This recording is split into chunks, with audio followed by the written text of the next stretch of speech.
شروع اللہ کا نام لے کر جو بڑا مہربان نہایت رحم والا ہے۔ اور جو لوگ ایمان لائے اور نیک عمل کرتے رہے ان کو خوشخبری سنا دو کہ ان کے لیے نعمت کے باغ ہیں جن کے نیچے نہریں بہہ رہی ہیں۔ جب انہیں ان میں سے کسی قسم کا میوہ کھانے کو دیا جائے گا تو کہیں گے یہ تو وہی ہے جو ہم کو پہلے دیا گیا تھا، اور ان کو ایک دوسرے کے ہم شکل میوے دیے جائیں گے، اور وہاں ان کے لیے پاک بیویاں ہوں گی اور وہ بہشتوں میں ہمیشہ رہیں گے۔ اللہ اس بات سے آر نہیں کرتا کہ مچھر یا اس سے بڑھ کر کسی چیز مثلا مکھی، مکڑی وغیرہ کی مثال بیان فرمائے۔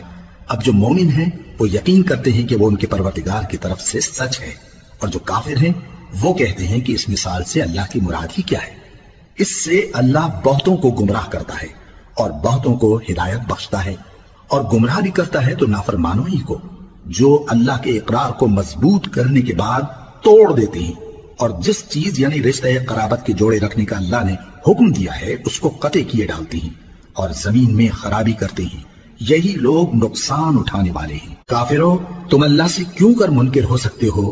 جس حال میں کہ تم بے جان تھے تو اس نے تم کو جان بخشی، پھر وہی تم کو مارتا ہے، پھر وہی تم کو زندہ کرے گا، پھر تم اسی کی طرف لوٹائے جاؤ گے۔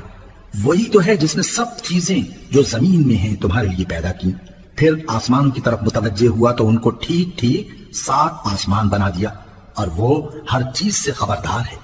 اور وہ وقت یاد کرنے کے قابل ہے جب تمہارے پروردگار نے فرشتوں سے فرمایا کہ میں زمین میں اپنا نائب بنانے والا ہوں۔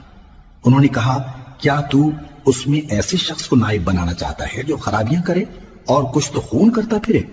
اور ہم تیری تعریف کے ساتھ تسبیح و تقدیس کرتے رہتے ہیں۔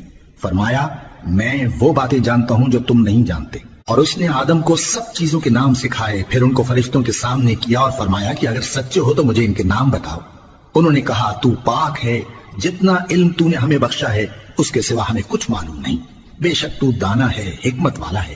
تب اللہ نے آدم کو حکم دیا کہ آدم تم ان کو ان چیزوں کے نام بتاؤ۔ سو جب انہوں نے ان کو ان کے نام بتائے تو فرشتوں سے فرمایا کیا میں نے تم سے نہیں کہا تھا کہ میں آسمانوں اور زمین کی سب پوشیدہ باتیں جانتا ہوں، اور جو تم ظاہر کرتے ہو اور جو پوشیدہ کرتے ہو سب مجھ کو معلوم ہے۔ اور جب ہم نے فرشتوں کو حکم دیا کہ آدم کے آگے سجدہ کرو تو وہ سب سجدے میں گر پڑے مگر شیطان نے انکار کیا اور غرور میں آ کر کافر بن گیا۔ اور ہم نے کہا کہ اے آدم تم اور تمہاری بیوی بہشت میں رہو اور جہاں سے چاہو بے روک ٹوک کھاؤ پیو، لیکن اس درخت کے پاس نہ جانا نہیں تو ظالموں میں ہو جاؤ گے۔ پھر شیطان نے دونوں کو اس درخت کے بارے میں پھسلا دیا اور جس عیش و نشاط میں تھے اس سے ان کو نکلوا دیا۔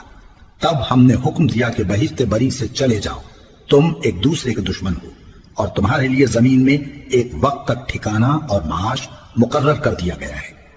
پھر آدم نے اپنے پروردگار سے کچھ کلمات سیکھے اور معافی مانگی تو اس نے ان کا قصور معاف کر دیا۔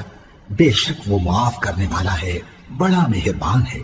ہم نے فرمایا کہ تم سب یہاں سے اتر جاؤ، جب تمہارے پاس میری طرف سے ہدایت پہنچے تو اس کی پیروی کرنا کہ جنہوں نے میری ہدایت کی پیروی کی ان کو نہ کچھ خوف ہوگا اور نہ وہ غمناک ہوں گے، اور جنہوں نے اس کو قبول نہ کیا اور ہماری آیتوں کو جھٹلایا وہ دوزخ میں جانے والے ہیں اور وہ ہمیشہ اس میں رہیں گے۔ اے آل یعقوب، میرے وہ احسان یاد کرو جو میں نے تم پر کیے تھے، اور اس اقرار کو پورا کرو جو تم نے مجھ سے کیا تھا۔